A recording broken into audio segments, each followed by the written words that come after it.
We're going to talk about the story that broke overnight. The chief executive of BP, who resigned less than 4 years into the job after admitting he'd failed to give full details of his past relationships with colleagues. The company had opened an investigation last year after the issue was raised by an anonymous source.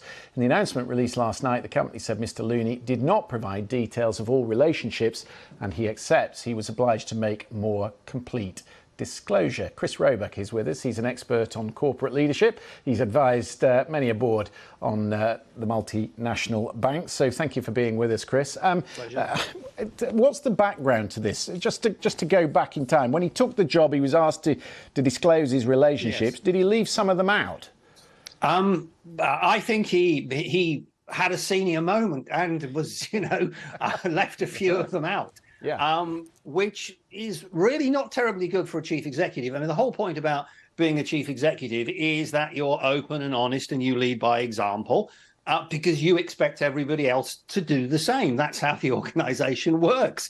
You expect everybody to be transparent and honest. But then if you're not, it's just a complete breach of trust, of values. He had to go because leaders are there to lead by example. So are we now saying then that in the corporate world, a relationship across different levels, different stratas of the organisation are just not permissible anymore? They can lead to a dismissal? Well, no, I think the problem here was not the fact that the relationships took place. I think the fact is that he did not disclose the relationships. Now, okay, depending on what those relationships were, there might have been some fallout from them. But it is the simple fact he did not disclose openly and honestly what happened when he was asked that question. And to be perfectly blunt, for any leader, what your people expect of you is, one, you know what you're doing, and two, they can trust you. And of all people, if the chief executive cannot be trusted when he's asked a simple question, there is a problem. There is a broader point here, though, isn't there? I mean, it's not the first time in recent months we've talked about senior people having relationships with more junior people in the organisation. What do you, when you go out and you advise these boards about the way people conduct themselves in the workplace, do you advise on this, and what do you tell them?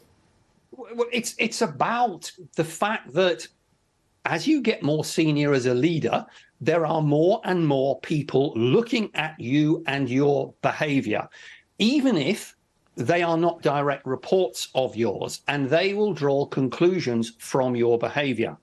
Now, within the sort of the management line, we've all seen this in organizations. What happens is, if there is somebody who happens to be a team leader and starts a relationship with somebody on their team, then even if there is no favoritism, even if there is no unfairness, there is the possibility that people might draw conclusions that the reason that person got that particular work to do or that particular promotion was not because they were good, but because they were in a relationship. And generally speaking, it is really, really not good to have a relationship with somebody who reports to you.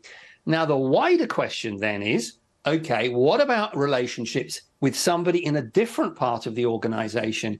Yeah, okay, maybe so. But again, we come back to the point whereby if one person is very senior and one person is less senior, and there is a perception that the more senior person is in some way lobbying for the more junior person to get round the normal promotion and other criterias, bang. Unfairness, bang, lack of integrity, and then the whole thing starts breaking down. So yes, work relationships are okay, but they have to be very, very delicately managed, and it's about perception more than reality. Indeed it is. Chris Roebuck, good to talk to you this evening. Thank you for coming on the programme. Pleasure.